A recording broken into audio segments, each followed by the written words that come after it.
வணக்கம். இது 12th standard practicals 12ஆம் வகுப்பு செய்முறை இயற்பியல் ப்ராக்டிக்கல் ஃபிசிக்ஸ் அதில் ஒரு கிளாஸ் தான் பார்க்க போகிறோம். நீங்கள் இந்த அப்ராட்டஸ்லாம் பார்க்கும்போதே உங்களுக்கு தெரியும் என்ன இது எக்ஸ்பெரிமெண்ட்டு அப்படிங்கிறது தெரியும். மீட்டர் சமணச்சுற்று அந்த எக்ஸ்பெரிமெண்ட்டு தான் இப்போ நம்ம பார்க்க போகிறோம். இது எப்படி பண்ணலாம் அப்படின்னு பார்க்குறதுக்கு முன்னாடி இதனுடைய நோக்கம் என்ன அப்படிங்கிறத முதல்ல தெரிஞ்சுக்குவோம். பாருங்கள், மீட்டர் சமணச்சுருளுடைய நோக்கம் என்ன அப்படின்னா, கொடுக்கப்பட்ட கம்பிச்சுருளின் மின்தடை எண் காணல். அதுதான் நம்மளுக்கு நோக்கம் இல்லையா. என்ன கம்பிச்சுருள் அப்படின்னா, இங்கே பாருங்கள், இதுதான் கம்பிச்சுருள் அப்படின்னு சொல்கிறது. இதுதான் கம்பிச்சுருள். இது சுற்றி வச்சுருக்கோம் ஒரு கட்டையில். இதுதான் நம்மளுக்கு கொடுக்கப்பட்டிருக்கிற கம்பிச்சுருள். இந்த கம்பிச்சுருளுடைய மின்தடை எண் கண்டுபிடிக்கணும். ஸ்பெசிஃபிக் ரெசிஸ்டன்ஸ் கால்குலேட் பண்ணணும். To determine the specific resistance of material of the given coil. கொடுக்கப்பட்ட கம்பிச்சுருளுடைய மின்தடை எண், அந்த கம்பிச்சுருள் எந்த பொருளால் செய்யப்பட்டிருக்கோ அந்த பொருளுடைய மின்தடை எண் நம்ம கண்டுபிடிக்கணும். ரைட். இப்போ இதுக்கு என்ன ஃபார்முலா, வாய்ப்பாடு என்ன அப்படின்னு பார்த்தீங்கன்னா, P = x πr²/L ஓம் மீட்டர். இந்த Pங்கிறது தான் என்னென்னா மின்தடை எண், specific resistance of the coil. எக்ஸுங்கிறது என்னென்னா அந்த கம்பிச்சுருளுடைய மின்தடை. அது நம்ம கண்டுபிடிக்கணும், எக்ஸ்பெரிமெண்ட்டில் கண்டுபிடிக்கணும். சரியா. Resistance of the given coil of wire. எக்ஸுங்கிறது resistance of given coil of wire, கம்பிச்சுருளுடைய மின்தடை. பைனா நம்மளுக்கு தெரியும் 3.14. ஆறுங்கிறது என்ன அப்படின்னா அந்த கம்பிச்சுருளுடைய ஆரம். கம்பிச்சுருளுடைய ஆரம் அப்படின்னா அந்த கம்பிச்சுருள் எந்த கம்பினால் செய்யப்பட்டிருக்கோ அந்த கம்பியினுடைய ஆரம், அந்த கம்பியினுடைய தடிமன் கண்டுபிடிச்சி அதில் பாதி ஆரம் அப்படி இது பண்ணணும். சரியா. ரைட். ஸோ ஆறுங்கிறது radius of the wire, radius of the coil. Right. Then எல்லுங்கிறது என்னென்னா கம்பிச்சுருளுடைய நீளம், அந்த கம்பிச்சுருளுடைய மொத்த நீளம். அதாவது கம்பிச்சுருளுடைய மொத்த நீளம்னா இந்த நீளம் கிடையாது. இந்த கம்பிச்சுருள் சுற்றி வச்சுருக்கோம்ல, அதை பிரித்து அதை ஸ்ட்ரெயிட்டாக வச்சு பார்த்தோம்னா அதனுடைய நீளம் எவ்வளோ இருக்குமோ அந்த நீளம்.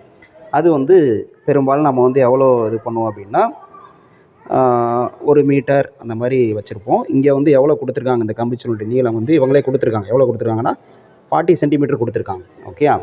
ஸோ இது மாதிரி அதை நம்ம கொடுத்துருவோம், நீளம் கொடுத்துருவோம். ஓகே. ஸோ எல்லுங்கிறது length of the given coil of wire, அதோட கம்பிச்சுருளுடைய நீளம். அதை நம்ம கொடுத்துருவோம், கொஸ்டின்லேயே கொடுத்துருவோம். ஓகே. ரைட்.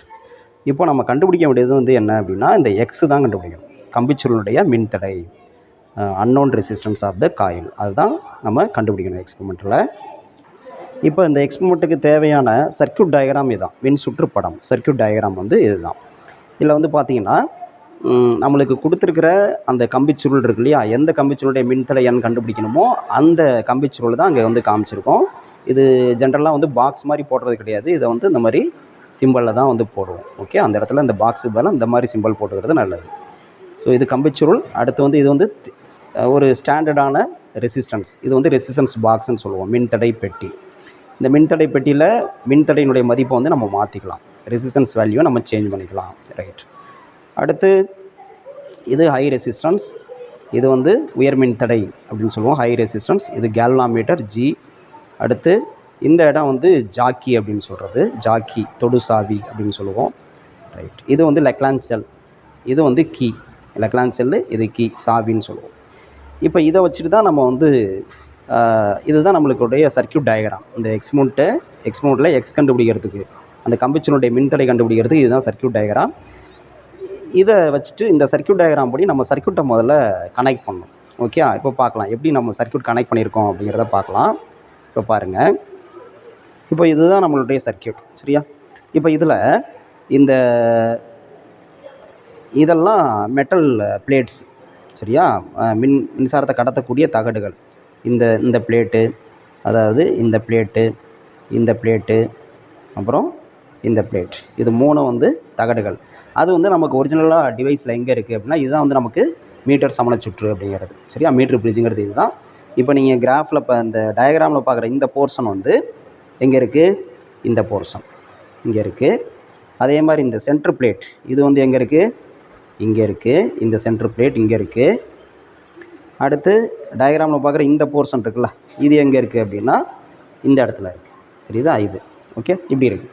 ஸோ இப்போ இந்த இடத்துல பாருங்கள், இங்கே ஒரு கேப் இருக்குது. இந்த கேப்பில் நம்ம என்ன பண்ணியிருக்கோம், ரெசிஸ்டன்ஸ் பாக்ஸை கனெக்ட் பண்ணியிருக்கோம். அதே மாதிரி இங்கே பாருங்கள், இந்த கேப்பில் நம்ம ரெசிஸ்டன்ஸ் பாக்ஸ் கனெக்ட் பண்ணியிருக்கோம். ரெசிஸ்டன்ஸ் பாக்ஸ் பாருங்கள், ஒரு 2 டெர்மினல் இருக்குது. இதில் ஒரு டெர்மினல் கொண்டு வந்து இந்த டெர்மினலில் கனெக்ட் பண்ணியிருக்கோம். அதே மாதிரி இந்த டெர்மினல் இதிலேருந்து ஒரு ஒயர் எடுத்து வந்து இந்த ஸ்க்ரூவில் கனெக்ட் பண்ணியிருக்கோம். ஸோ இந்த கேப்பில் ரெசிஸ்டன்ஸ் பாக்ஸ் கனெக்ட் பண்ணியாச்சு. அதே மாதிரி இந்த கேப்பில் நம்ம என்ன கனெக்ட் பண்ணியிருக்கோம், எக்ஸ் அந்த கம்பிச்சுருள் இல்லையா, காயில், அதை இங்கே கனெக்ட் பண்ணோம். அதே மாதிரி இங்கே பாருங்கள், இந்த கேப்பில் நம்ம என்ன பண்ணியிருக்கோம், இந்த காயிலை கனெக்ட் பண்ணியிருக்கோம் இல்லையா.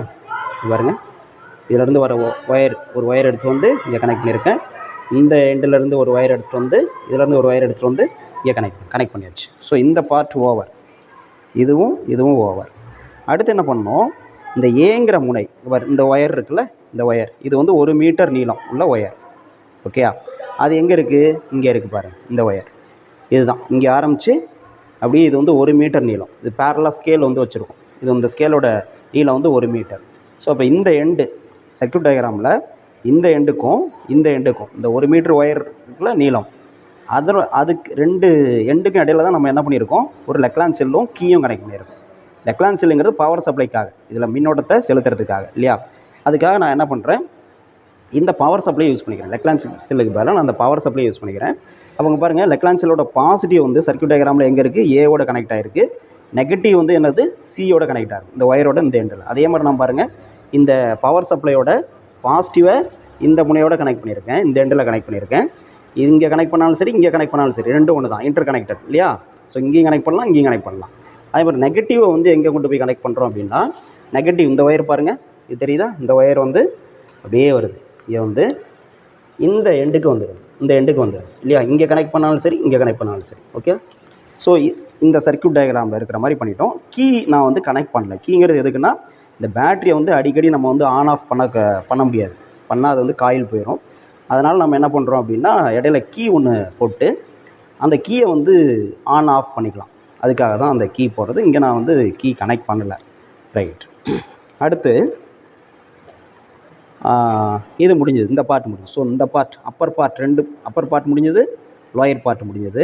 இப்போ சென்டரில் இருக்குது பாருங்கள், இங்கேருந்து சென்டர் டெர்மினல், இங்கேருந்து ஒரு ஒயர் எடுத்து வந்து என்ன பண்ணுறேன், கேல்வாமீட்டர், அப்புறம் ஹை ரெசிஸ்டன்ஸ் உயர் மின்தடை பெட்டி, அப்புறம் அங்கேருந்து ஜாக்கி தொடு சாவியில் கொடுத்துருக்கேன். அதே மாதிரி இங்கே பாருங்கள், இந்த சென்டர் டெர்மினல் தெரியுதா, இது ஒரு கேப்பு, இந்த பக்கம் ஒரு கேப்பு, சென்டரில் இருக்கக்கூடிய டெர்மினல், இதிலேருந்து ஒரு ஒயர் எடுத்துகிட்டு வரேன். எடுத்துகிட்டு வந்து கேல்வாமீட்டரோட பாசிட்டிவ், அப்புறம் கேல்வாமீட்டரோட நெகட்டிவ்லேருந்து ஒயர் எங்கே போதும், இது மாதிரி கீழே, இது வந்து மேலே வந்ததுன்னா அந்த இங்கே வந்து இந்த ஒயரோட இதாகும், டிஸ்டர்பன்ஸாக இருக்கும். நம்ம ஜாக்கியை வச்சு இங்கே மூவ் பண்ணுவோம், அது டிஸ்டர்பன்ஸாக இருக்கிறதுனால இந்த ஒயரை கீழே மீட்டு பிடிச்சி அடியில் விட்டுருக்கேன், இப்படி கொண்டு வந்திருக்கேன். ஸோ இந்த ஒயர் கேல்வாமீட்டரோட நெகட்டிவ்லேருந்து வர ஒயர் வந்து எங்கே போகுது பாருங்கள், ஹை ரெசிஸ்டன்ஸ்லேருந்து அப்படியே இந்த ஒயர் வந்து என்னது, ஜாக்கிக்கு வந்து நல்ல நீளமான ஒயரை போட்டுக்கணும். ஏன்னா நம்ம ஜாக்கியை வந்து இந்த மீட்டர் பிடிச்சோட இந்த எண்ட்லேயும் அந்த எண்ட்லேயும் வந்து நகர்த்துவோம். அதனால் இந்த ஜாக்கிக்கான ஒயரை வந்து ரொம்ப நீளமான ஒரு ஒயராக நம்ம வந்து போட்டுக்கிறது நல்லது, முக்கியம். ஓகே, ஸோ இதுபடி கனெக்ட் பண்ணியாச்சு, இந்த சர்க்யூட் டயக்ராமில் இருக்கிற மாதிரி கனெக்ட் பண்ணியாச்சு. இப்போ நம்ம சர்க்யூட்டை வந்து கரெக்டாக அப்படின்னு செக் பண்ணுறதுக்கு என்ன சார் பண்ணணும் அப்படின்னா, இப்போ நான் என்ன பண்ணுறது பாருங்கள், இந்த பவர் சப்ளை வந்து ஆஃபில் இருக்குது இல்லையா, இண்டிகேட்டர் லைட் எதுவும் எரியல. ஓகே, இப்போ நான் முதல்ல வந்து நான் ஆன் பண்ணுறேன், பவர் சப்ளை ஆன் பண்ணுறேன். சுவிட்ச் ஆன் பண்ணிக்கிறேன். ஸோ ஆன் பண்ணியாச்சு. இப்போ அந்த ஜாக்கி என்ன பண்ணுறேன்னா, அங்கே பாருங்கள், இப்போ கேல்வாமீட்ரு 0 காமிக்குது இல்லையா. இப்போ அந்த ஜாக்கியை நான் என்ன பண்ணுறேன், இந்த மீட்ரு பிரிட்ஜோட இந்த எண்டில் வைக்கிறேன், ப்ரெஸ் பண்ணுறேன். அப்போ பார்த்தீங்கன்னா கேல்வாமீட்டரில் டிஃப்ளெக்ஷன் வந்து ஒரு சைடு இருக்கும், எந்த சைடு, லெஃப்ட் சைடு போகும். நான் ஜாக்கியை லெஃப்ட் சைடு வைக்கிறப்ப கேல்வாமீட்டரில் டிஃப்ளெக்ஷனும் லெஃப்ட் சைடு போகுது, தெரியுதா. பார்த்தீங்கன்னா லெஃப்ட் சைடு டிஃப்ளெக்ஸ் ஆகிருக்கு, அந்த பாயிண்ட் ரெட் கலர் பாயிண்ட் வந்து லெஃப்ட் சைடு டிஃப்ளெக்ட் ஆகிருக்கு. இப்போ எடுத்துட்டேன், 0க்கு வந்துடுச்சு. இப்போ அதே ஜாக்கியை வந்து நான் என்ன பண்ணுறேன், ரைட் சைடு கொண்டு போகிறேன். இங்கே பாருங்கள், இந்த பக்கம் ரைட் சைடில் இந்த எண்டில் வைக்கிறேன். இப்போ பாருங்கள், கேல்வாமீட்டரில் டிஃப்ளெக்ஷன் எந்த பக்கம் வந்துருக்கு, ரைட் சைடு வந்துருக்கு, அந்த ரெட் கலர் பாயிண்டர் வந்து ரைட் சைடு வந்து. இந்த மாதிரி இந்த நம்ம மீட்ரு பிரிட்ஜில் இந்த ஜாக்கியை 2 எண்ட்லேயும் வச்சு பார்க்கணும், ஒயரோட 2 எண்ட்லேயும் வச்சு பார்க்குறப்ப அது வந்து டிஃப்ளெக்ஷன் வந்து கேல்வாமீட்டரில் ஆப்போசிட் சைடு வந்து போகும். இப்படி ஒரு சைடு, ரைட் சைடு வச்சா ரைட் சைடு போகணும், லெஃப்ட் சைடு வச்சா லெஃப்ட் சைடு போகணும், தெரியுதா. இந்த மாதிரி மாறி மாறி போணுச்சுன்னா தான் நம்மளுடைய சர்க்யூட் வந்து கரெக்டாக கனெக்ட் பண்ணியிருக்கோன்னு அர்த்தம். இதை முதல்ல நம்ம சரி பார்த்துக்கணும். ஓகே, இப்போ நம்ம எக்ஸ்பெரிமெண்ட்டுக்கு போகலாம். இப்போ பாருங்கள், நம்ம எக்ஸ்பெரிமெண்ட்டில் என்ன ரீடிங் எடுக்கணும் அப்படின்னா அதுக்கான டேபிளர் காலம் இதுதான் நமக்கு. ஓகே, ஃபஸ்ட்டு வந்து வரிசை எண், சீரியல் நம்பர், நெக்ஸ்ட்டு வந்து ரெசிஸ்டன்ஸ் ஆர் மின்தடை, அதுக்கு அலகு வந்து ஓம், யூனிட் வந்து ஓம். அதனுடைய வேல்யூஸ் வந்து நம்ம எப்படி வைக்கிறோம், நமக்கு வசதியாக 1 2 3 4 5 தான். இது வந்து சீரியல் நம்பர் 1 2 3 4 5. இது வந்து ரெசிஸ்டன்ஸோட வேல்யூ 1 2 3 4 5. அடுத்து பாருங்கள், இடப்பரிமாற்றத்திற்கு முன், பிஃபோர் இன்டர்சேஞ்ச். ஓகே, எதை இன்டர்சேஞ்ச் பண்ணோம்னா காயிலையும் ரெசிஸ்டன்ஸ் பாக்ஸையும். எல் யூனிட் வந்து சென்டிமீட்டரில் போட்டிருக்கேன். அடுத்து x1 யூனிட் வந்து ஓம். அதுக்கான ஃபார்முலா இது. இந்த ஃபார்முலா எப்படி வருது அப்படிங்கிறத நம்ம வந்து காமிப்போம். அடுத்து இடப்பரிமாற்றத்துக்கு பின், after interchange of the coil, இது வந்து எல் சென்டிமீட்டர். இதே மாதிரி தான் இங்கே x1 இருந்ததுன்னா இங்கே வந்து என்ன வந்துடும், x2 வந்துடும். இங்கே ஃபார்முலா மாறும் பார்த்துங்க. இங்கே வந்து r × 100 - L/Lன்னு வரும், இங்கே RL/100 - Lன்னு வரும். அதுக்கு என்ன ரீசன்கிறத பார்ப்போம். அடுத்து இந்த x1க்கும் x2க்கும் ஆவரேஜ் கண்டுபிடிக்கணும். இந்த x தான் என்னது, நம்ம கம்பிச்சுருளுடைய மின் தடை, ரெசிஸ்டன்ஸ், நாட் ஸ்பெசிஃபிக் ரெசிஸ்டன்ஸ். மின்தடை n கிடையாது, மின்தடை. இந்த மின்தடை கண்டுபிடிச்சா தான் அதுக்கப்புறம் நம்ம என்ன பண்ண முடியும், மின்தடை n கண்டுபிடிக்க முடியும். ஓகே, இதுதான் இந்த டேபிள் காலம் தான் நம்ம வந்து இப்போ ரீடிங் வந்து எடுக்கணும். இது எப்படி எடுக்கிறது அப்படின்னு பார்ப்போம். இங்கே பாருங்கள், ஃபஸ்ட்டு வந்து என்ன பண்ணணும், இந்த இடப்பரிமாற்றத்துக்கு முன்னுன்னா ஃபஸ்ட்டு வந்து எப்போதும் எப்படி கனெக்ட் பண்ணணும், காயில் வந்து ரைட் சைடு, நம்மளுடைய ரைட் சைடு. இங்கே பாருங்கள், இப்போ கனெக்ட் பண்ணியிருக்கோம் இல்லையா, தெரியுதா, காயில் வந்து ரைட் சைடு கேப்பில் கனெக்ட் பண்ணியிருக்கோம். ரெசிஸ்டன்ஸ் பாக்ஸ் இருக்குல்ல, மின்தடை பெட்டி, இது வந்து லெஃப்ட் சைடு இருக்கும். இதுதான் ஸ்டார்டிங்கில் இப்படி தான் இருக்கும். Right side coil, left side resistance box. இதுதான் இடப்பரிமாற்றத்துக்கு முன். ஓகே, இதை முதல்ல கரெக்டாக கனெக்ட் பண்ணியிருக்கோம். இப்போது ரீடிங் எப்படி எடுக்கிறது அப்படின்னா, ஃபஸ்ட் ரீடிங் பாருங்கள், என்னது, வரிசை எண் 1, ரெசிஸ்டன்ஸ் வந்து 1ன்னு வைக்கணும், 1 ஓம் வைக்கணும். ரெசிஸ்டன்ஸ் பாக்ஸில் 1 ஓம் வைக்கணும். இங்கே பாருங்கள், இந்த நாப் இருக்குல்ல, இதை வந்து நம்ம வந்து அட்ஜஸ்ட் பண்ணலாம், சேஞ்ச் பண்ணலாம், இப்படி ரொட்டேட் பண்ணலாம். சரியா, இப்போ நான் என்ன பண்ணுறேன், 1 ஓம் வைக்கிறேன், 1 ஓம். இங்கே பாருங்கள், இப்போ நம்ம ரீடிங் எப்படி எடுக்கிறதுன்னு பார்ப்போம். ஆர் வேல்யூ 1 ஓம் போடணும் ஃபஸ்ட்டு. அதுக்கு எல் வேல்யூ என்னன்னு கண்டுபிடிக்கணும். இது பரிமாற்றத்திற்கு முன். பரிமாற்றத்துக்கு முன்னா நம்ம ஏற்கனவே சொல்லியிருக்கோம், என்னது, இந்த கம்பிச்சுருள் ரைட் சைடு இருக்கணும். அடுத்து ரெசிஸ்டன்ஸ் பாக்ஸு லெஃப்ட் சைடு இருக்கணும் அப்படின்னு சொல்கிறோம். இதுதான் பரிமாற்றத்திற்கு முன். இந்த செட்டப்பில் நம்ம ஃபஸ்ட்டு பார்ட், பரிமாற்றத்திற்கு முன் எல் வேல்யூ என்ன அப்படின்னு கண்டுபிடிக்க போகிறோம். ஓகே, ஆர் வந்து 1 ஓம் வச்சுக்கணும். எப்படி வைக்கிறோம், இங்கே பாருங்கள், இந்த ரெசிஸ்டன்ஸ் பாக்ஸில் நான் வந்து இப்போ 2 ஓம்கிட்ட இருக்குது இல்லையா, தெரியுதா, இது வந்து இந்த ஒயிட் டாட் மாதிரி இருக்குல்ல, அது 1ட்ட வரணும். ஸோ அதை மாற்றுறேன்.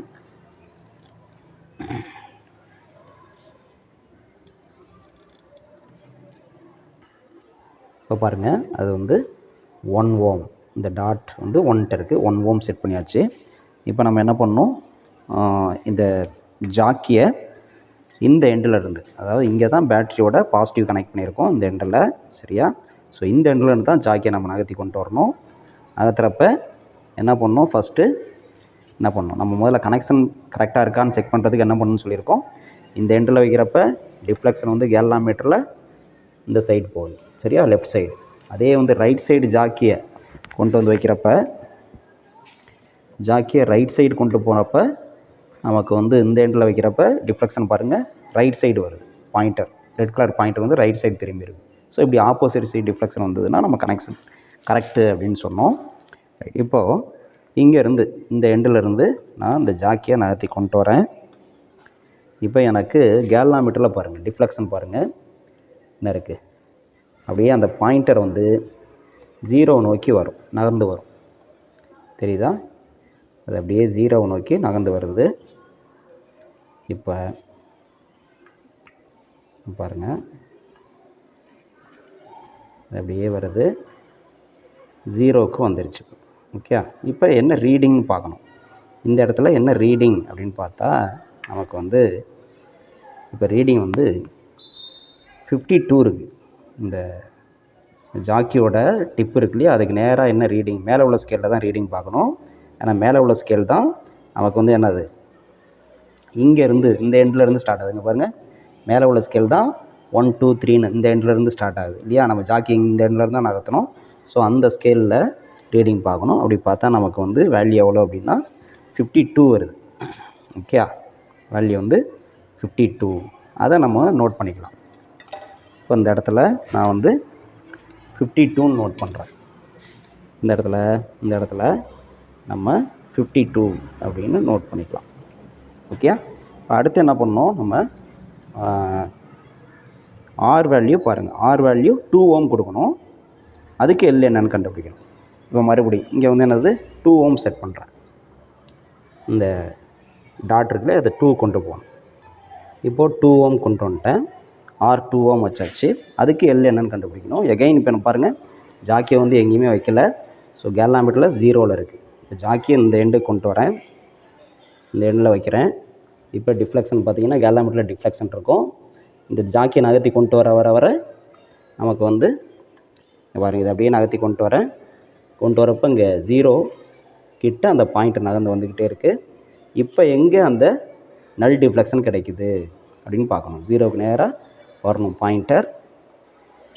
இப்போ என்ன வேல்யூ அப்படின்னு பார்க்கணும். ஓகே, இப்போ வேல்யூ பார்ப்போம். இப்போ வேல்யூ என்ன அப்படின்னு பார்த்தீங்கன்னா நமக்கு வந்து இந்த இடத்துல இங்கே பாருங்கள், ஜாக்கியோட டிப்புக்கு நேராக இப்போ என்ன வேல்யூ இருக்குது அப்படின்னா நமக்கு வந்து இங்கே பாருங்கள், இதுதான் நமக்கு வந்து கிடச்சிருக்கிற ரிமைனிங் 3 ரீடிங்ஸ் வந்து நமக்கு இதுதான். ரெசிஸ்டன்ஸ் 3 ஓம்னா நமக்கு 75, 4 ஓம்னா 79, 5 ஓம்னா 83. இப்போ நமக்கு என்னென்னா டிஃப்ரென்ஸ் வந்து போக குறைஞ்சிட்டே போகும். இதுக்கு உள்ள டிஃப்ரென்ஸு 14, இதுக்கு உள்ள டிஃப்ரென்ஸ் பார்த்தீங்கன்னா 9 இருக்குது. இதுக்கு உள்ள டிஃப்ரென்ஸ் 4 தான், இதுக்கு 4 தான். அப்போ குறைஞ்சிட்டே போகும். இதை நம்ம நோட் பண்ணிக்கணும். இப்போ ஒரு செட் இந்த பக்கம் இடப்பரிமாற்றத்துக்கு முன் பிஃபோர் இன்டர்சேஞ்ச் வந்து ரீடிங் எடுத்தாச்சு. இதே மாதிரி என்ன பண்ணோம், இடப்பரிமாற்றத்துக்கு பின்னுனா என்ன பண்ணோம், நம்ம வந்து இந்த கம்பிச்சுருளை எடுத்துகிட்டு இங்கே கனெக்ட் பண்ணோம். இந்த ரெசன்ஸ் பாக்ஸ் எடுத்து இந்த கேப்பில் கனெக்ட் பண்ணணும். சரியா, அதை பண்ணிவிட்டு அந்த ரீடிங்கை வந்து எடுக்கணும். அதை பண்ணிடுவோமா? அப்போ பாருங்கள், இப்போ பாருங்கள், நான் வந்து இந்த ரெசிஸ்டன்ஸ் பாக்ஸையும் காயிலையும் இன்டர்சேஞ்ச் பண்ணியாச்சு. சரியா, ரெசிஸ்டன்ஸ் பாக்ஸ் முன்னாடி வந்து என்னது இந்த சைடு இருந்தது, இது இங்கே கொண்டு வந்தாச்சு. காயில் இந்த சைடு இருந்தது, அதை வந்து இந்த சைடு கொண்டு வந்தாச்சு, இன்டர்சேஞ்ச் பண்ணியாச்சு. இப்போ இடப்பரிமாற்றத்துக்கு பின் இப்போது நம்ம என்ன பண்ணணும், கனெக்ஷன் பண்ணிவிட்டு இதை ஆன் பண்ணிவிட்டு சுவிட்சை ஆன் பண்ணிவிட்டு பவர் சப்ளை ஆன் பண்ணிவிட்டு நம்ம சொன்ன மாதிரி ஜாக்கியை 2 எண்டுலேயும் வச்சு பார்க்கணும். வச்சு பார்த்து டிஃப்ளெக்ஷன் வந்து ஆப்போசிட் சைடு வருதான்னு பார்க்கணும். இங்கே பாருங்கள், ரைட் சைடு எண்டில் இப்போ ஜாக்கியை ப்ரெஸ் பண்ணுறேன் ஒயரில். இந்த side deflection, right side deflection வருது கேலாமீட்டரில்.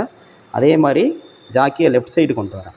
லெஃப்ட் சைடு கொண்டு வந்தாலும் கேலாமீட்டரில் என்னது டிஃப்ளெக்ஷன் லெஃப்ட் சைடு இருக்குது. தெரியுதா? இது மாதிரி போகணும். இதை செக் பண்ணிவிட்டு தான் அடுத்து நம்ம ரீடிங் எடுக்கணும். இப்போ பழையபடி என்ன பண்ணோம், நம்ம ரீடிங்கை வந்து என்ன பண்ணோம், இடப்பரிமாற்றத்துக்கு பின் இப்போது என்னது ஆர் வேல்யூ 1 ஓம் வச்சுக்கிட்டு எல் கண்டுபிடிக்கணும். ஓகே, இப்போ பாருங்கள், ஆர் வேல்யூ எவ்வளோ வச்சுருக்கேன், இந்த ஒயிட் பாயிண்ட்டுக்கு நேராக 1 ஓம் வச்சாச்சு. இப்போ ஜாக்கியை வந்து என்ன பண்ணோம், இங்கேருந்து நகர்த்தி கொண்டே வரணும். இந்த எண்டுலேருந்து நகர்த்தி கொண்டே வரணும். எது வரலையும் கேலாமீட்டரில் 0 வரலையும். இங்கே பாருங்கள், இது எங்கே 0 வருது, இந்த இடத்துல 0 வந்துருக்கு. இப்போ என்ன ரீடிங் பாருங்கள், இப்போ வந்து எனக்கு ரீடிங் வந்து எவ்வளோ அப்படின்னா இந்த ஜாக்கிக்கு நேராக உள்ள பாயிண்டில் 51 வந்துருக்கு. 51. இப்போவும் ஸ்கேல் எந்த ஸ்கேலில் பார்க்கணும் அப்படின்னா மேலே உள்ள ஸ்கேலா கீழே உள்ள ஸ்கேலா அப்படின்னா நம்ம எப்போதுமே வந்து என்ன பண்ணணும், பேட்டரியோட பாசிட்டிவ் எந்த பக்கம் கனெக்ட் ஆகிருக்கு, இந்த பக்கம் லெஃப்ட் சைடு, அங்கேருந்து தான் நம்ம ஜாக்கியை நகர்த்துறோம். அப்போ இப்போவும் வந்து லெஃப்ட் சைட்லேருந்து வரக்கூடிய ரீடிங் இருக்கு இல்லையா, மேலே உள்ள ஸ்கேல் தான். 2 ஸ்கேலில் மேலே உள்ள ஸ்கேல் தான் லெஃப்ட்லேருந்து ஸ்டார்ட் ஆகுது, 1 2 3ன்னு ஸ்டார்ட் ஆகுது. ஸோ அந்த ஸ்கேலில் தான் ரீடிங் பார்க்கணும். அப்படி பார்க்குறப்ப எனக்கு வந்து 51. ஓகேயா, ஸோ இதுதான் எல். இப்போ இப்போ அதை நோட் பண்ணிக்கிறேன். எல் வேல்யூ வந்து இங்கேயே எவ்வளோ போடணும், 51 போடுறேன். இது வந்து 51. பார்த்தீங்கன்னா இந்த வேல்யூக்கும் இந்த வேல்யூ நியர்லி ஈக்குவலாக தான் வரும். ஓகே, கிட்டத்தட்ட நியர்லி ஈக்குவலாக வரும். நியர் ஈக்குவல்னு கிடையாது, ரெண்டும் ஆட் பண்ணோம்னா வந்து டோட்டல் வந்து 100 வரும். இதையும் ஆட் பண்ணோம்னா டோட்டல் வந்து அப்ராக்சிமேட்டாக 100 வரும். எக்ஸாக்டாக 100 வராது, அப்ராக்சிமேட்டாக 100 வரும். இந்த வேல்யூ கூட்டினோம்னா. ஓகே, அதுலேயே தெரிஞ்சுக்கலாம் நம்ம. இப்போ இதே மாதிரி என்ன பண்ணணும், அடுத்து ஆர் வந்து 2 ஓம் வைக்கணும்.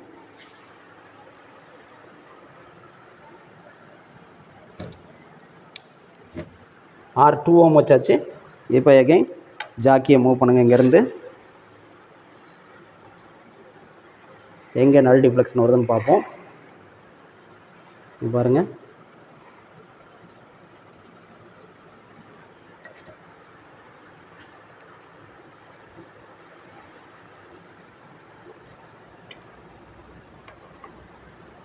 பாருங்கள் எங்கே வருது,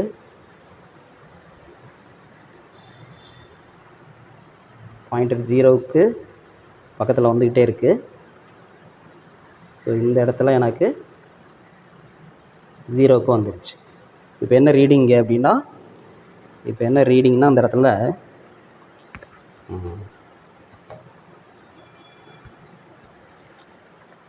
பாருங்க. ஓகே. ஸோ இந்த இடத்துல ரீடிங் வந்து 32 பாருங்கள். மேலே உள்ள ஸ்கேலில் ரீடிங் வந்து 32. ஸோ அப்போ நாங்கள் என்ன என்ட்ரு பண்ணோம் அப்படின்னா 32ன்னு என்ட்ரு பண்ணுறோம். இந்த இடத்துல 32 2 ஓம்க்கு இடப்பரிமாற்றத்துக்கு பின் எல் வந்து 32. இப்போ இதே மாதிரி 3 ஓம் 4 ஓம் 5 ஓம்க்கு எடுக்கணும். ஓகே, அதை நான் எடுத்துகிட்டு என்ட்ரு பண்ணிட்டு காமிக்கிறேன். இப்போ பாருங்கள், மீதி 3 ரீடிங்ஸ் பாருங்கள். 3 ஓம்க்கு என்ன கிடச்சிருக்கு, 25 கிடச்சிருக்கு. 4 ஓம்க்கு 20 கிடச்சிருக்கு. 5 ஓம்க்கு 16 கிடச்சிருக்கு. இப்போ பார்க்கும்போதே தெரியுது, இது ரெண்டையும் ஆட் பண்ணால் 103 அப்ராக்சிமேட்டாக 100. இது ரெண்டையும் ஆட் பண்ணால் எவ்வளோ வருது, 98 அப்ராக்சிமேட்டாக 100. 75 + 25 100. 79 + 20 99. 83 + 60 99. ஸோ ரெண்டையும் கூட்டினா அப்ராக்சிமேட்டாக 100 வரணும். அப்போ தான் நம்ம ரீடிங் வந்து கரெக்டாக. இது வந்து இன்க்ரீஸ் ஆகிட்டே போணுச்சுன்னா இது டிக்ரீஸ் ஆகிட்டே வரும். இதை வச்சு நம்ம ரீடிங்ஸ் வந்து கரெக்டாக இருக்கா அப்படிங்கிறத செக் பண்ணி. இப்போது ரீடிங்ஸ் எடுத்தாச்சு. இது வந்து நமக்கு எல் வேல்யூ பரிமாற்றத்துக்கு முன், இடப்பரிமாற்றத்துக்கு முன், இது இடப்பரிமாற்றத்துக்கு பின். ஓகே, இப்போ பார்த்தீங்கன்னா நமக்கு தெரியும், இந்த 2 வேல்யூவும் கூட்டி பார்த்தோம்னா நமக்கு வந்து அப்ராக்சிமேட்டாக 100 வரும். 52 51 எவ்வளோ, 103. 66 32 98. 75 25 100. 79 20 99. 83 16 99. இப்போ அப்ராக்சிமேட்டாக ரெண்டும் கூட்டினா 100 வரணும். இது இன்க்ரீஸ் ஆனிச்சுன்னா இந்த பக்கம் வந்து டிக்ரீஸ் ஆகும். இதை வச்சு நம்ம வேல்யூ வந்து கரெக்ட் அப்படின்னு தெரிஞ்சுக்கலாம். இப்போ இந்த x1 எப்படி கண்டுபிடிக்கிறது, இந்த கேல்குலேஷன் எப்படி போடுறது அப்படின்னு பார்க்கலாம். x1ம் x2ம் கேல்குலேட் பண்ணோம். அது போகிறதுக்கு முன்னாடி இந்த ஃபார்முலா எப்படி வருது அப்படிங்கிறது நமக்கு தெரிஞ்சுக்கணும். என்ன கான்செப்ட்டு, இந்த x1 எப்படி வருது, இந்த x2 இந்த ஃபார்முலா எப்படி வருதுங்கிறது தெரிஞ்சுக்கணும். அதுக்கு நமக்கு என்னென்னா, நமக்கு தெரியும் இந்த மீட்டர் பிரிட்ஜ் அப்படிங்கிறது ஓட பிரின்சிபல் எது அப்படின்னா வீட்ஸ்டோன் பிரிட்ஜ் தான். வீட்ஸ்டோன் நெட்வொர்க் தான் நமக்கு வந்து என்னது மீட்டர் பிரிட்ஜோட பிரின்சிபல். ஸோ இங்கே வீட்ஸ்டோன் பிரிட்ஜ் நம்மளுக்கு தெரியும். வீட்ஸ்டோன் பிரிட்ஜில் வந்து பார்த்திங்கன்னா 4 ரெசிஸ்டார் இருக்கும், 4 மின்தடைகள் PQRS இப்படி இருக்கும். சென்டரில் ஒரு கேல்வாமீட்டர் கனெக்ட் பண்ணியிருப்போம். இந்த ஜங்ஷனில் பிக்கும் டிக்கும் இடையில அதே மாதிரி ஒரு பேட்ரி கனெக்ட் பண்ணியிருப்போம் இல்லையா. இதுதான் வீட்ஸ்டோன் பிரிட்ஜோட நமக்கு சர்க்கியூட். சரி, இப்போ இங்கே நமக்கு வந்து இதுவும் எப்படி வந்து இதுதான் இந்த மீட்டர் பிரிட்ஜ் வந்து வீட்ஸ்டோன் நெட்வொர்க் தான் அப்படிங்கிறத முதல்ல தெரிஞ்சுக்கும். எப்படி அப்படின்னா, இந்த பிங்கிற ரெசிஸ்டார் இருக்குல்ல, இந்த இடத்துல ரெசிஸ்டன்ஸ் இருக்குல்ல, மின்தடை, அதுதான் இந்த நம்ம ஆர் மின்தடை பெட்டி. அதே மாதிரி இந்த கியூங்கிற மின்தடை இருக்குல்ல, அதுதான் இங்கே நமக்கு வந்து எக்ஸு, இந்த கம்பிச்சொல்லுடைய மின்தடை. சரியா? இப்போ இது ரெண்டும் பார்த்தீங்கன்னா ஏவுக்கும் பிக்கும் இடையில பி இருக்குது. அதே மாதிரி இங்கே ஏவுக்கும் பிக்கும் இடையில ஆர் இருக்குது. அதே மாதிரி இங்கே பிக்கும் சிக்கும் இடையில இருக்குது கியூ இருக்குது. இங்கே பிக்கும் சிக்கும் இடையில எக்ஸ் இருக்குது. ஓகே, 2 கீழே உள்ள 2 ரெசிஸ்டன்ஸ் என்ன, இந்த மின்தடை ஆர்எஸ்ங்கிறது என்ன, இந்த ஆரையும் இதையும் குழப்பிக்கக்கூடாது. சரியா? இங்கே நம்ம வழக்கமாக வீட்ஸ்டோன் நெட்வொர்க் படிக்கிறப்ப என்ன படிச்சிடும், PQRSன்னு வரிசையாக பேர் வச்சுருப்போம். அதுதான் இங்கே நான் அப்படியே வச்சுருக்கேன். இங்கே நமக்கு வந்து இந்த ஆர் வந்து இந்த ஆர் கிடையாது, இது கிடையாது, இந்த பி தான் இந்த ஆர். ஓகே, ரைட், கன்ஃபியூஸ் பண்ணிக்க வேணாம். இப்போ இந்த ஆருங்கிறது என்னென்னா, இந்த பாருங்கள், ஜாக்கியை இந்த ஒயரில், அதாவது பேலன்சிங் பாயிண்ட்னு சொல்கிறோம் இல்லையா, நல் டிஃப்ளெக்ஷன் சுழி விளக்கம் கேல்வாமீட்டரில் 0 எந்த இடத்துல வருது அப்படின்னா ஜாக்கி இந்த இடத்துல வரப்போ, உதாரணமாக ஒரு குறிப்பிட்ட ரெசிஸ்டன்ஸ் வேல்யூக்கு. அப்போ இந்த ஒயருக்குன்னு ஒரு மின்தடை இருக்கும் இல்லையா, ஒரு ரெசிஸ்டன்ஸ் இருக்கும், மின்தடை இருக்கும். அதனுடைய மொத்த மின்தடை மதிப்பு தான், அந்த ஒயரோட மொத்த மின்தடை மதிப்பு தான் என்னென்னா நமக்கு வந்து இந்த ஆர். அதே மாதிரி இந்த எஸ்ஸுங்கிறது என்ன அப்படின்னா, இந்த ஜாக்கிக்கு இந்த பக்கம் உள்ள ஒயர் ஜேசி, இந்த பார்ட் இருக்கு இல்லையா, இந்த பார்ட், இந்த ஒயரோட இந்த பார்ட்டோட மொத்த மின்தடை இருக்கும்ல, இதுக்குன்னு ஒரு மின்தடை இருக்கும்ல, அந்த மொத்த மின்தடை தான் எஸ். ஓகே, ஸோ இப்போ பார்த்தீங்கன்னா ஏவுக்கும் ஜேவுக்கும் இடையில, இங்கே டிங்கிறது நம்ம அந்த இதில் போட்டிருப்போம், இந்த இடத்துல ஜே, அதில் ஏவுக்கும் ஜேவுக்கும் இடையில என்ன இருக்குது, ஆர் இருக்குது. அந்த ஆறுங்கிறது என்னது, இங்கே இந்த ஒயரோட மின்தடை. ஜேவுக்கும் சி இடையில எனக்கு எஸ் இருக்குது. இங்கே ஜேவுக்கும் சி இடையில என்னது, இந்த ஒயரோட இந்த பகுதியோட மின்தடை. ஓகே, அதுதான். ஸோ இது தெரிஞ்சுக்கணும். இப்போது நம்ம வீட்ஸ்டோன் நெட்வொர்க்கில் என்ன சுற்று வந்து சமநிலையில் இருக்கிறதுக்கான நிபந்தனை என்னங்கிறத நம்ம படிச்சிருக்கோம். என்ன நிபந்தனை நமக்கு படிச்சிருக்கோம் இல்லையா, என்னது, சுற்று வந்து சமநிலையில் இருக்கிறதுக்கு நிபந்தனை வந்து P/Q = R/S இல்லையா. இப்போ நம்ம பாருங்கள், நம்ம கேஸ்க்கு வந்து இங்கே ஃபஸ்ட்டு வந்து என்ன இடப்பரிமாற்றத்துக்கு முன்னாடி வந்து என்ன சொன்னோம், எக்ஸ் வந்து ரைட் சைடு இருக்கும், ஆர் வந்து லெஃப்ட் சைடு இருக்கும்னு சொன்னோம். இப்போ ஜாக்கி வந்து இந்த இடத்துல இருக்குது அப்படின்னா இந்த பக்கம் வந்து எல், இந்த பக்கம் வந்து என்னது ஒயரோட மீட்டர் பிரிட்ஜோட இந்த பக்கம் ஜாக்கி இந்த இடத்துல இருக்குன்னா இது ஏங்கிற முனை, இது வந்து சிங்கிற முனை. சரியா? அப்போ இந்த பக்கம் வந்து என்னது எல் அப்படின்னு சொல்லுவோம். இந்த ஜேசிங்கிறது வந்து என்னது 100 - எல்னு சொல்லுவோம் இந்த நீளம். ஓகே, அப்போது இங்கே ஏற்கனவே சொன்னோம் இல்லையா, இந்த பகுதி வந்து ஒரு இந்த மின்தடை ஆறுங்கிற மின்தடைக்கு சமமாக இருக்குது.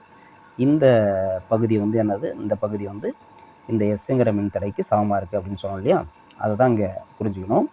அப்போ P/Q R/S இதை வந்து நம்ம கேஸ்க்கு வந்து சப்ஸ்டிட் பண்ணால் எப்படி எழுதலாம்? P இருக்கிற இடத்துல நமக்கு என்ன இருக்குது, P இருக்கிற இடத்துல R இருக்குது. அப்போ என்ன பண்ணணும், R போடணும். அடுத்து Q இருக்கிற இடத்துல நமக்கு என்ன இருக்குது, இந்த Q இருக்கிற இடத்துல நமக்கு என்ன இருக்குது, X இருக்குது. அப்போ Q இருக்கிற இடத்துல X போட்டாச்சு. R/X ஈக்குவல் டு இந்த Rனா என்ன சொன்னேன், இந்த ஒயரோட இந்த பகுதியோட மின்தடை. அது எப்படி கண்டுபிடிக்கிறதுனா, அந்த ஒயரில் 1 மீட்டர் நீளத்துக்கு மின்தடை, இந்த ஒயர் இந்த நீளம் வந்து J வரலையும் உள்ள நீளம் தான் எல்லுன்னு நம்ம வச்சுருக்கோம், 40 50. அதில் 1 மீட்டர் நீளத்துக்கு வந்து மின்தடை எவ்வளோ அப்படின்னா ஸ்மால் ஆர், அது வந்து ஸ்மால் ஆர். அப்படின்னா எல் நீளத்துக்கு எவ்வளோ மின்தடை அப்படின்னா ஸ்மால் ஆர் இன்ட்டு எல்லுன்னு எழுதலாம். இந்த பகுதியோட மின்தடை, ஒயரோட இந்த பகுதியோட மின்தடை வந்து இது வரலையும் எவ்வளோ அப்படின்னா ஸ்மால் ஆர் இன்ட்டு எல், அதுதான் வந்து இந்த ஆர். ஓகே, பை எஸ்னா என்னது, இந்த எஸ்னா என்னது, ஒயரோட இந்த பகுதியோட மின்தடைன்னு சொன்னேன். இந்த பகுதியோட நீளம் என்னது 100 - எல். இங்கேயும் 1 மீட்ரு ஒயரோட மின்தடை என்னது ஸ்மால் ஆர். அப்போ இந்த மொத்த மின்தடை எவ்வளோ அப்படின்னா ஸ்மால் ஆர் இன்ட்டு 100 - எல், இதுதான் இந்த எஸ். ஓகே, அப்படி பண்ணிடுறோம். பாருங்கள், ஆர் கேன்சல் ஆகிது, மீது என்ன இருக்குது, R/X equal to L/100 - L. Okay, அப்போ என்ன கிடைக்கும், நமக்கு எக்ஸ் தான் வேணும். அப்போ எக்ஸை மட்டும் கிராஸ் மல்டிபிள் பண்ணி பாருங்கள், எக்ஸ் இங்கே வந்துருச்சுன்னா R × 100 - L/Lன்னு வரும். அதுதான் இங்கே வந்துருக்கு. இப்படி தான் அந்த ஃபார்முலா வந்தது. ஓகே, இந்த ஃபார்முலா நம்ம கிடச்சிருக்கிற ஃபார்முலா வந்து இந்த x1 ஈக்குவல் டு R × 100 - L/Lங்கிற ஃபார்முலா வந்து அப்படி தான் வந்தது. அதே மாதிரி தான் இது x2 equal to RL/100 - L. இது ஏன் இப்படி வருது, மாறி வருது அப்படின்னா, இப்போ வந்து இது வந்து என்னது, இந்த ஃபார்முலா இடப்பரிமாற்றத்துக்கு இடப்பரிமாற்றத்துக்கு பின்னாடி வந்து எப்படி வந்துடும்னு சொன்னோம், R ரைட் சைடு வந்துடும், X லெஃப்ட் சைடு வந்துடும். எல் வந்து இதுதான், எப்போதுமே எல் வந்து இதுதான், இந்த சைடு தான், இது வந்து 100 - L. இப்போ இந்த ஃபார்முலா சப்ஸ்டிட் பண்ணி பாருங்கள். இப்போ நமக்கு என்னது, P இருக்கிற இடத்துல என்ன இருக்குது, இங்கே நமக்கு வந்து X இருக்குது, அப்போ X. அடுத்து Q இருக்கிற இடத்துல என்ன இருக்குது, இங்கே R இருக்குது, அப்போ X/R ஈக்குவல் டு இந்த R இருக்கிற இடத்துல இங்கே என்ன இருக்குது, எல் இல்லையா, அதாவது ஸ்மால் ஆர் இன்ட்டு எல்லுன்னு வரும். அதே மாதிரி இந்த எஸ் இருக்கிற இடத்துல என்ன இருக்குது, 100 - எல், அதாவது ஸ்மால் ஆர் இன்ட்டு 100 - எல் இருக்கும். ஸ்மால் ஆர் கேன்சல் ஆயிரும், இங்கே பண்ண மாதிரியே இங்கே கேன்சல் ஆயிரும். அதை நம்ம இங்கே காமிக்கல, இங்கே வந்து காமிக்கல, இங்கேயும் ஸ்மால் ஆர் இருக்குது, அது கேன்சல் ஆயிரும். அப்போ மீதி இதுதான் இருக்கும். இப்போ நமக்கு எக்ஸ் தான் வேணும். அப்போ எக்ஸ் ஈக்குவல் டு என்னது, கிராஸ் மல்டிபிள் பண்ணிங்கன்னா எக்ஸை மட்டும் இங்கே வச்சுக்க, இந்த ஆர் அங்கே கொண்டு போய் R × L/100 - L வரும். அதான் அப்படி, அதனால தான் அப்படி வருது. ஓகே, இந்த ஃபார்முலா அப்படி வருது. ஓகே, நம்ம வந்து 2 கேஸுங்கிறதுனால ஒன்று வந்து x1 வச்சுக்கிறோம், ஒன்று வந்து x2ன்னு வச்சுக்கிறோம். இப்படி தான் அந்த ஃபார்முலா வருது. ஓகே, இப்போது நம்ம கேல்குலேஷன் போகலாம். இதில் வந்து x1 வேல்யூ கண்டுபிடிக்கணும் அப்படின்னா நம்ம என்ன பண்ணோம், இப்போ இந்த பாருங்கள், நான் கண்டுபிடிச்ச வேல்யூஸ் வந்து இங்கே இருக்குது. இந்த x1 இது எப்படி வந்தது அப்படின்னா, இங்கே பாருங்கள், கேல்குலேஷன் பார்த்தீங்கன்னா நமக்கு இதுக்கான கேல்குலேஷன் இங்கே இருக்குது. x1 அப்படின்னா என்னது, R × 100 - L/L தான் ஃபார்முலா. R வேல்யூ இங்கே என்னது, ஃபஸ்ட்டு ரீடிங்கில் R வேல்யூ 1, L வேல்யூ 52 இல்லையா, இதுக்கு தான் அந்த கேல்குலேஷன். இந்த ஃபார்முலாவில் சப்ஸ்டிட் பண்ணணும். R வேல்யூ 1, L வேல்யூ 52ன்னு இதில் சப்ஸ்டிட் பண்ணால் அவங்க பாருங்கள், R value 1, L value 52, 100 - 52 L value 52 தான். அப்போ என்ன வரும் பாருங்கள், 100 - 52 48/52 டிவைட் பண்ணால் இது கிடைக்குது 0.9230. இதை தான் இங்கே எழுதியிருக்கோம், இந்த இடத்துல எடுத்து எழுதியிருக்கோம். சரியா, இதே மாதிரி என்ன பண்ணணும், அடுத்த கேல்குலேஷன் என்ன பண்ணணும், R வேல்யூ 2 போடணும், L வேல்யூ 66 போடணும். அதான் பண்ணியிருக்கோம். இங்கே பாருங்கள், R வேல்யூ வந்து 2 போட்டிருக்கோம், L வேல்யூ 66. இப்போ இதே மாதிரி கால்குலேட் பண்ணால் என்ன வந்து 1.0303ன்னு வருது. இதுதான் அடுத்த வேல்யூவாக இங்கே எழுதியிருக்கோம். சரிதா, இதே மாதிரி என்ன பண்ணுறோம், அடுத்தடுத்த கேல்குலேஷன் போடுறோம். R value 3, R value 4, R value 5க்கு L வேல்யூ, அந்தந்த L வேல்யூ சப்ஸ்டிட் பண்ணால் அந்த வேல்யூஸ் வந்து கிடைக்குது. x1 கண்டுபிடிச்சாரு. இதே மாதிரி என்னது x2, இந்த கேல்குலேஷன் என்ன பண்ணணும், இதே தான். R வேல்யூ வந்து 1ன்னு வச்சுக்கணும், L வேல்யூ என்ன வச்சுக்கணும், 51ன்னு வச்சுக்கணும். அதே மாதிரி இந்த கேல்குலேஷனுக்கு வந்து என்ன பண்ணணும், R வேல்யூ 2ன்னு வச்சுக்கணும், L வேல்யூ வந்து என்னது 32ன்னு வச்சுக்கணும். ஓகே, அப்போ வந்து நம்ம x2 கேல்குலேட் பண்ணலாம். உதாரணமாக இங்கே பாருங்கள், ஃபஸ்ட்டு கேல்குலேஷன் இந்த வேல்யூ எப்படி வந்தது அப்படிங்கிறது இங்கே இருக்குது. ஆர் வேல்யூ வந்து 1 இன்ட்டு எல் வேல்யூ என்னதுங்க, எல் வேல்யூ 51. ஓகே, அப்போ எல் வேல்யூ 51 போட்டிருக்கேன். 100 மைனஸ் 51, 51/49 டிவைட் பண்ணால் இது வருது 1.0408. இதுதான் இங்கே எழுதியிருக்கு.